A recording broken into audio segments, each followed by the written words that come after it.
6:32 a.m., December 28th, and I now uh, call this meeting back to order from recess yesterday. Prior to going on recess, we concluded with our hearing with Department of Labor, and the members had requested to invite um, Department of Finance, specifically the acting director of Revenue Tax, as well as NMC. However, I've made several attempts to call NMC apprenticeship program, but Ms. Olarte wasn't responding. So we have with us this morning is the Director of Revenue Tax, Mr. Dan Alvarez. And in order to question Mr. Alvarez, I would like to recognize Senator Sedina for the proper motion. Thank you, Mr. Chairman. I now offer a motion to dissolve the committee into the whole. Second. All right, a motion was made and seconded. All in favor, say aye. All opposed, say nay. Motion carries. We are now dissolved into committee of the whole, and if I can invite Mr. Alvarez to join the committee, and we'll start off with Mr. Alvarez if he has any comments he would like to provide, and then I'll open the floor to the members. Good morning, everybody. Thank you for inviting me in for this meeting on my comments. So I got a report just this morning from Department of Labor on their reimbursements, the amount of reimbursements, and it seems like most of these businesses have entered the program for the last several months, two from last year, but most of them within the last several months. And so far, the total reimbursement that they've paid out is $143,022. And just looking at the tax credit part of it, it matches the reimbursement criteria of 50% of the cost incurred. So it's a dollar for dollar. And right now, that's with 34 participants in the program. And I watched the meeting yesterday. Their goal is to hit 100. And it's kind of hard to put together a proper analysis on this with minimal data. But just on estimation, let's say each participant incurs $1,000 a month. Over 12 months, that's $1.2 million. It incurs $2,000 per month, and then the credit is $100,000, $1.2 million annually. Again, that's just a huge rough estimate of what it would look like. And also talked to Joe Villacrucis, and he talks about the reimbursement program, and he said that with this bill, there's an option to do either or. Pick the reimbursement or do the tax credit.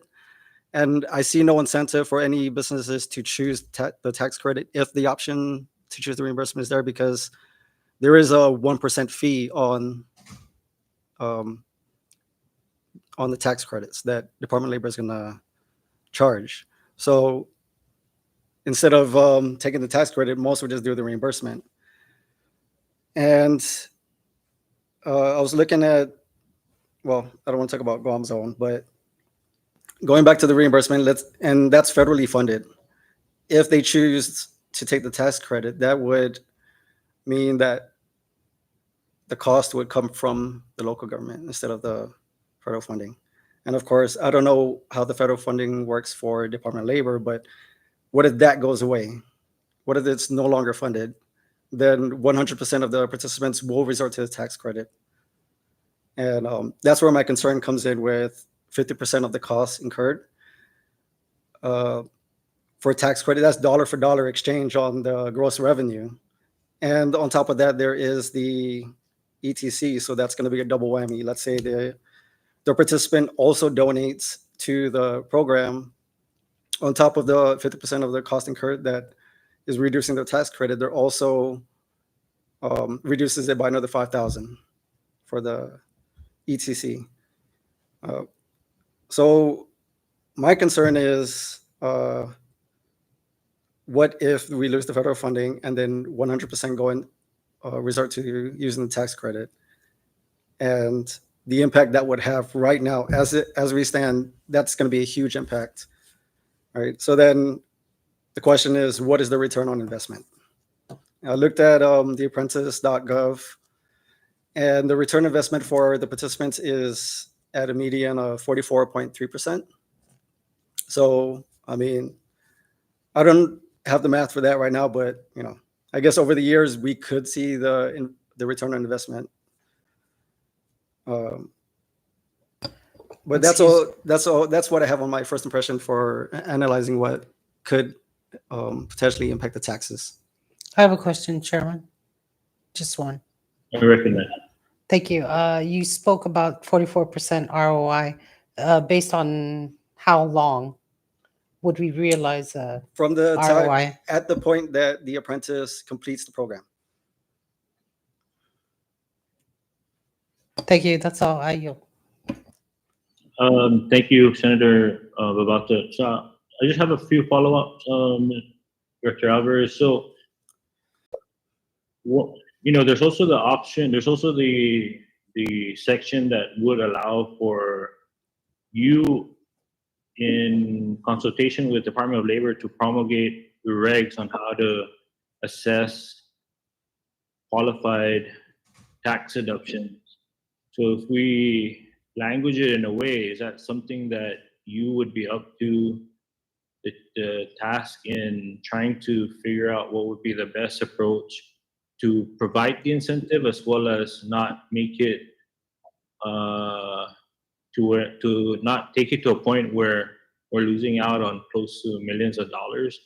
I mean, one option, right, could be that the tax incentive, the tax deduction could apply after all federal reimbursements are exhausted, and then go into a tax deduction after that, but then provide a tax deduction, whether it be lesser than the 50% or a portion of certain expenses that don't necessarily include payroll expenses, but operational expenses as part of administering the program? Yes, that's something I can discuss with Department of Labor on.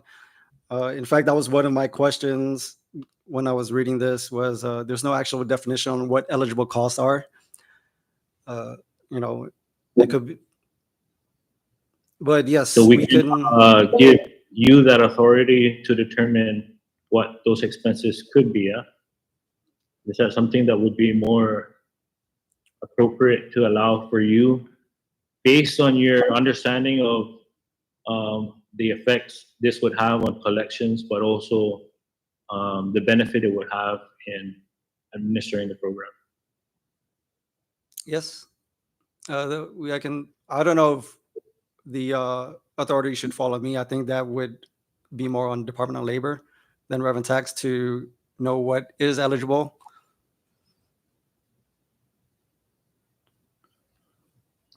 And then ETC, in your opinion, do you think that that's this program, based on all the other entities that are allowed to receive ETC, is apprenticeship program, in your opinion, is that considered a educational program that would benefit from ETC?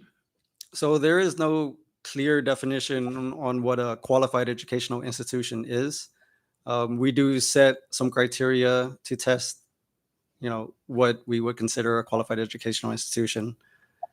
Some of those criteria are, a curriculum, full-time staff, students. However, there are examples in here that don't fit that, such as the library, the museum. So, I mean, as far as what would qualify, I have no objections to. I guess we just need to be more clear on who exactly the registered apprenticeship program is. It doesn't define who they are. Could that be a private business or a government agency? We're thinking that this should apply to just the program itself and not for the businesses to be a recipient of any ETC. But I think I understand. In other cases, well, sorry, let me go back to the qualified expenses. Do you think it would be much more appropriate for Rev and Tax to be the ones certifying expenses, or should that No. fall with? I think that Department of that's more suitable for Department of Labor. They would understand more on what would be eligible, like what costs do apply to the apprentices. Do you think it should be a value amount max per registered business, or would a percentage? Because a percentage could be very. We don't know up to what extent businesses would spend on the program, right? But do you have any opinion as to what could be a ceiling in terms of what businesses would be allowed to get reimbursed or deductions for up to a certain amount? So you're talking about putting a cap on Yeah, the tax if credits. we were to go that option, I would have almost to. like ETC is a 5,000 cap. So would you? I think that's something I would have your to sit down opinion- and discuss with WIA and the rest, and then Secretary of Department of Labor, to see what would be an appropriate cap. If we make it too low, then it wouldn't be very incentivizing for businesses to participate in it.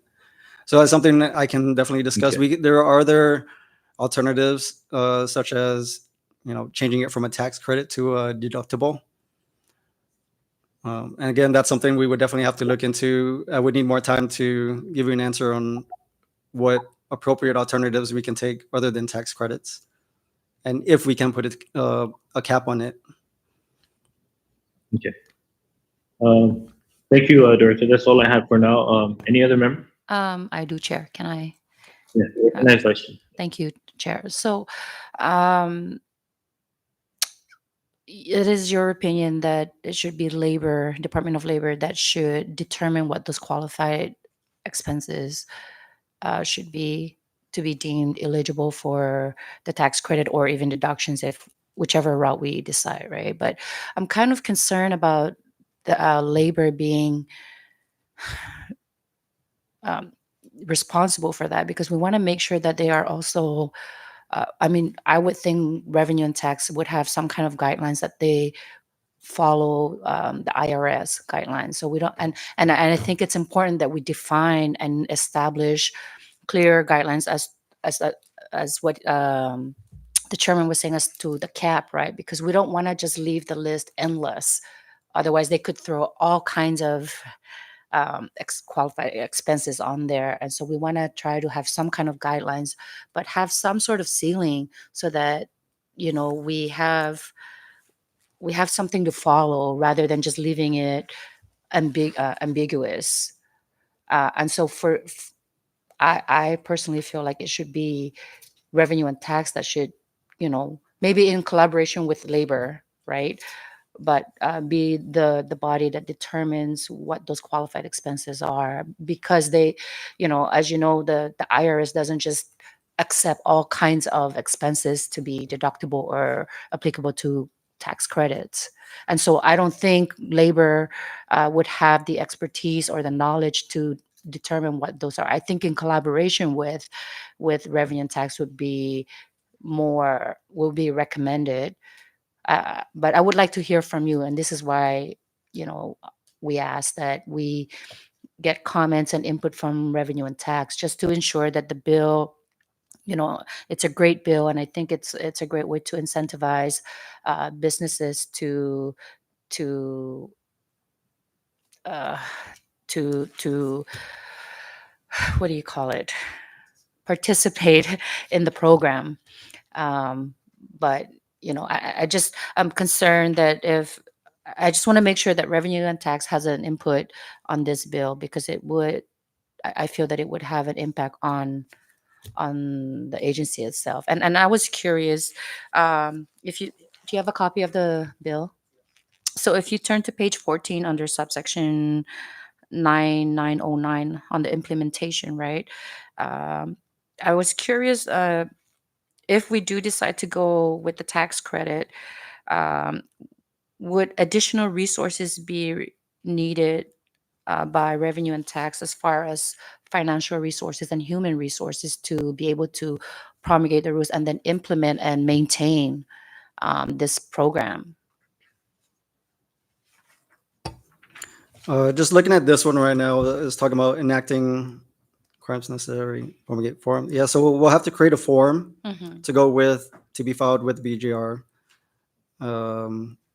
Develop procedures and programming within the tax system to do this. It wouldn't require additional staffing. Okay. This would just be included within our, it's like Would an it additional require additional process. training on your existing staff to, If because if they see a new form, right, and now there's this additional credit or adjustment, whichever. if we are going to take the route of having Rev and Tax certify the credits, then that would require more training and some additional staffing to do that extra work. But as if that's the route we're going to take, Right. And I think this is why if I feel it's important that the revenue and tax and labor should have more discussions about this program to determine exactly what it is that they're trying to get out of it so that you can make the proper assessment and ex- just the processes that you would have to implement to to allow the program to work successfully.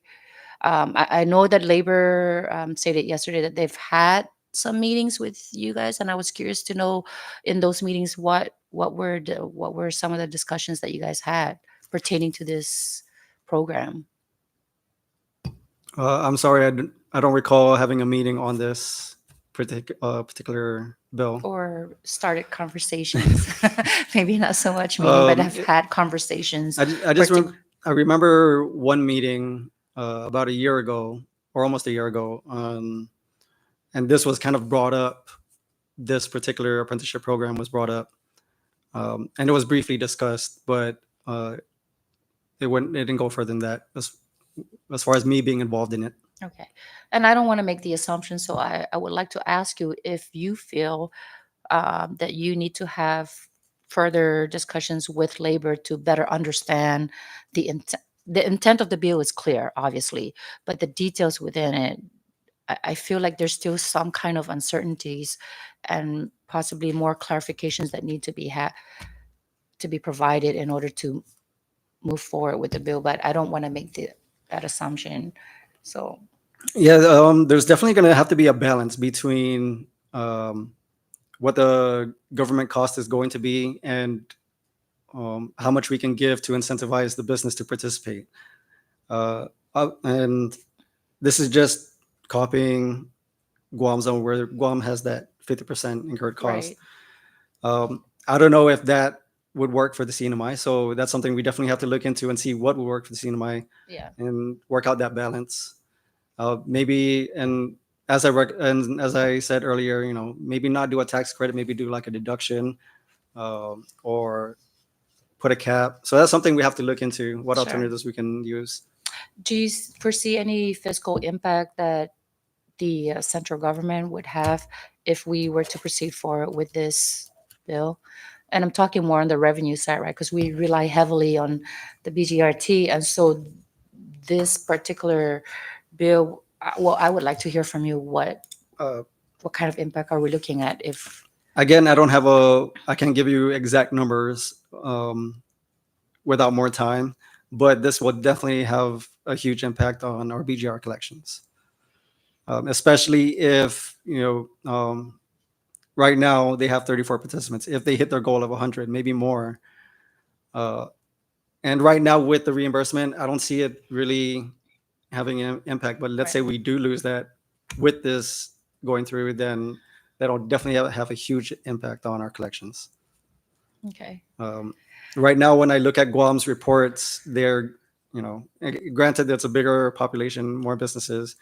They have like 10.4 million just in fiscal year 23, 10.4 million in tax credits. So we can kind of see. Right. And that was part of my concern. I understand that we are taking Guam's model and trying to replicate it here, but we also have to be cognizant of Guam, the differences between Guam and the CNMI, right? As you have mentioned earlier, the business population on Guam is a lot bigger than it is here in the CNMI. And so they are probably able to, well, I mean, we heard from Senator Babalta yesterday that she spoke to some of the officials there, and they are sharing their sentiments that it's not as successful, or they're having problems with it right now, right? And so we just want to be mindful that before we copy and paste uh, legislation from somewhere else and apply it here, that we are comparing apples to apples and not apples to oranges. And I just want to be cognizant of the implication financial implication that it would have on the CNMI, especially the central government. I mean, we're already in austerity, and something like this could, force us to take bigger measures, right, to allow the government to operate responsibly. I think my honest opinion is we do need to make some changes to how the tax credits are gonna work out here. I mean, I don't want to sound like I'm like totally against the apprenticeship program, but just on the tax standpoint, it's not a good idea in my opinion.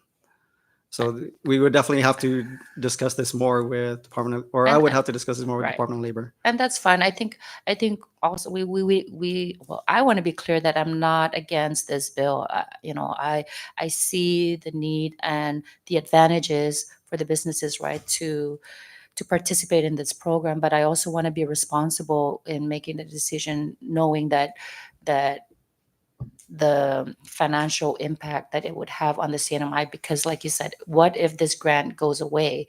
This is money that the government has to find to kind of subsidize the credits if we go this way. And where are we going to get that money? We're already, I've seen the BGR collections that you sent me, and I see the downtrend. And so I just want to be cautious and careful with the decisions that I make that would potentially have a additional impact on our financial condition as where we are today. Yes, it'll definitely be impactful on the revenue collections for BGR. But if you can allow me more time, I can definitely discuss this and get back with a more solid answer on what would be a better approach. Because, yeah, with this, the government's going to be paying half the cost to train the apprentices, right? And how do we ensure that we do get back what we're in from these businesses, right? I guess my concern is, where are we going to get those funds, right, to pay for those Yes. training for the apprentice program? So I think there needs to be more discussions on this bill, just to kind of iron things out, more of the uncertainties, and just have a more solid and more solid numbers that we could work with. I'm curious to see what the analysis is, just so that we can make that sound decision. Thank you, Chair. That's all I have. Thank you, Vice. If I can just go back in terms of after listening to Director Alvarez and the Vice Chair's discussion,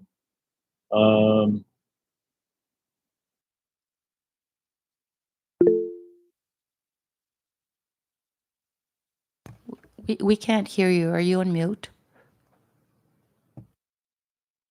Sorry.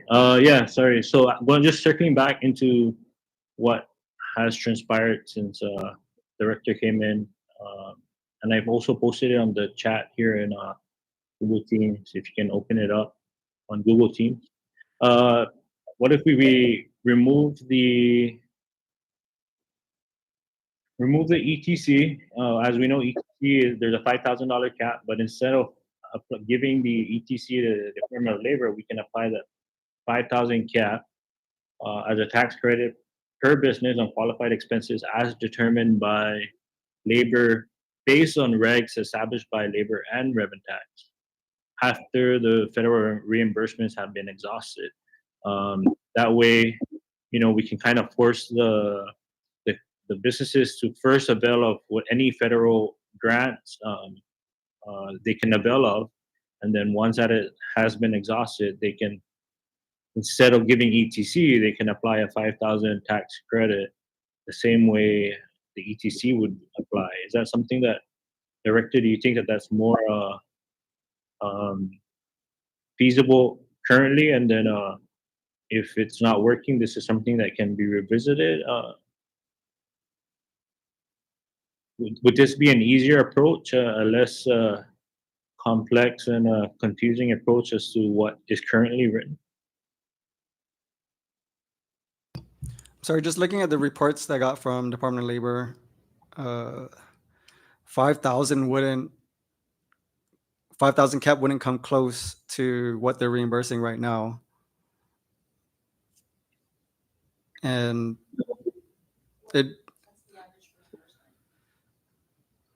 it's kind of all over the place, so I can't really get an average.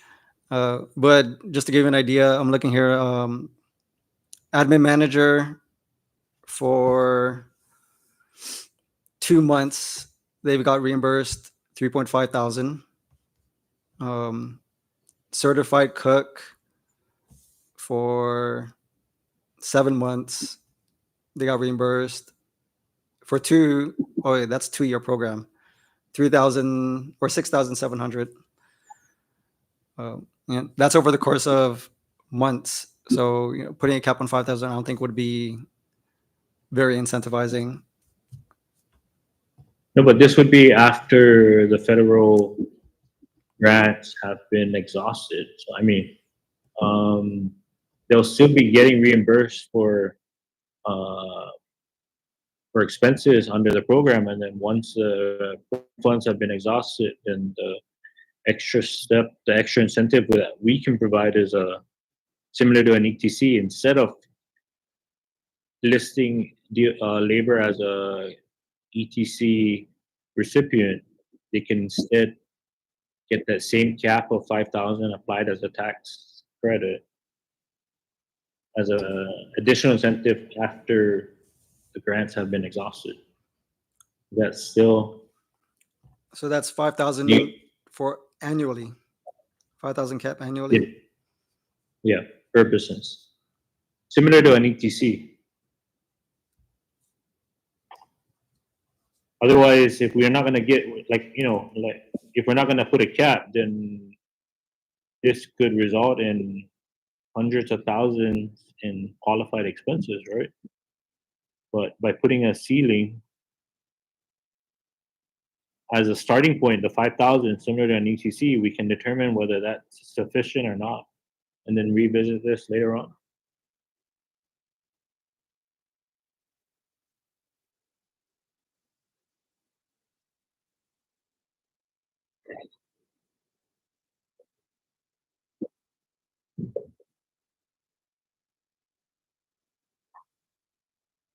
Or do you still have concerns in regards to the 5,000 cap? May I, Chairman? Yeah, right. I have reservations with regard to the ETC being given to the business. As you just heard from the acting director from Revenue Tax, they do certain tests to make a determination whether an institution or a business or a nonprofit qualifies as an educational institution.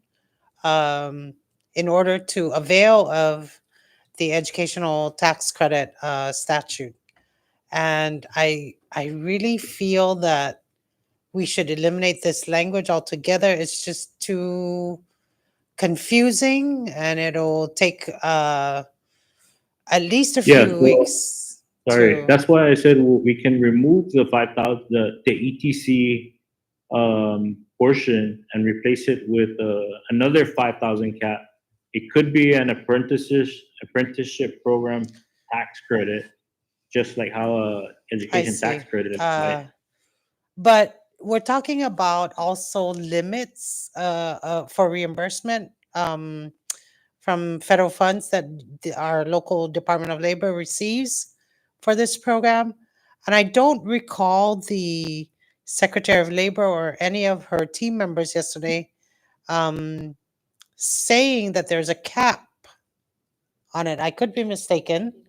So I don't see why we are concerned with federal funds running out unless the grant, will no longer be offered by the U.S. Department of Labor and I think we should cross that bridge when we get there. But to have to worry about that when there is no need to do so at this time, in consideration of the bill before this committee, um, I think we should concern ourselves with the expiration of federal funds when we cross that bridge.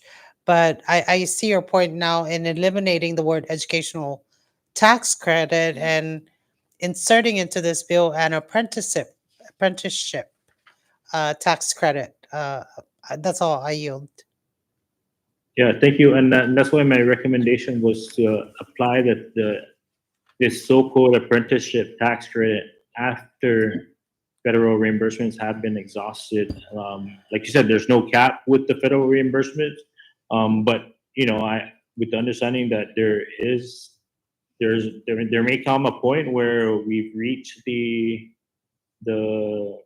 exhausted the federal grant, and so the 5,000 is I guess put in place to continue the program until such time the grant gets renewed, or they come back to the legislature and say that this program has gained traction and that we need to increase that 5,000 cap. But if it's to address some of the requests by labor, but also keeping in mind some of the concerns brought up by Director Alvarez, one of the recommendations that I'm offering is that we remove ETC, but replace it with this so-called apprenticeship tax credit and leave a cap so that we don't have this 50% of whatever the figure would be, cost us hundreds of thousands of dollars. 5,000 is a starting point, just like how ETC's 5,000 is,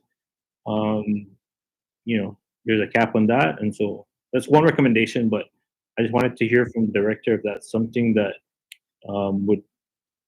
is easier to work around with and to promulgate regulations with that in mind.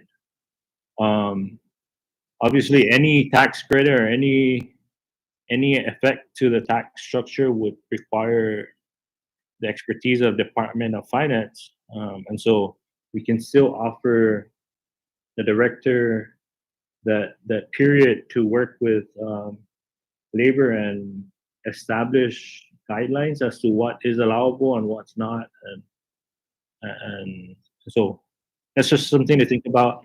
I just wanted to throw it out there to see what if that would be a better option as opposed to what's Chair, what if we I have may.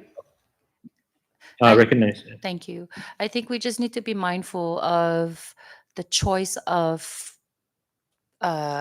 words that we use, whether it's a credit or a deduction, because if we are going to go the credit route, we have to be mindful that at some point, should the federal funds run out, that the CNMI government would have to find the funds to subsidize those credits. But if we go the deduction route, it's taken upfront, right, from the bottom, from their their oh my gosh, It from the re- tax return, right? It reduces So- the taxable amount. yeah, so I just want to we just need to be cognizant of that and be mindful that whenever we're going the credit route or the deductions, the deductions would be the safer route for the CNMI government, because we just don't have the funds or the resources to find them to subsidize the credits should the reimbursements run out. So that's just always something to be mindful about whenever we offer tax credits, that we find the funding source to be able to pay for those credits. Oh, that's all, Chair. I just wanted to raise that concern. Thank you. Thank you, Vice. Any other questions for Director Alvarez before we dismiss? I If there's yield. none, No. Director Alvarez, do you have any I have none. input? No, I have nothing further. Okay. Thank you. At this time, Director Alvarez, you're hereby excused, and thank you again for coming in and answering questions that the members have. Chairman, I request for a short, very short recess. After we release, or is he After you release him, I'd like to talk to him offline. okay? Thank you, Director, for your time this morning. All right, thank you for having me. All right. At this time, I call for a short recess. Thank you, Chair.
Just get back into committee meeting, and then we I'll make table. the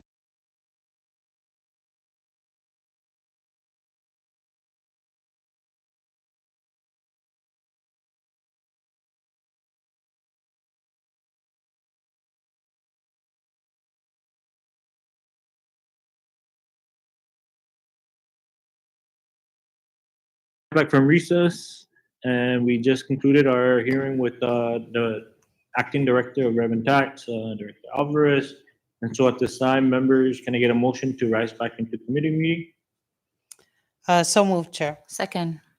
All right, motion was made and seconded. All in favor, say aye. Aye. All opposed, say nay. Motion carries. We are now back to the discussion on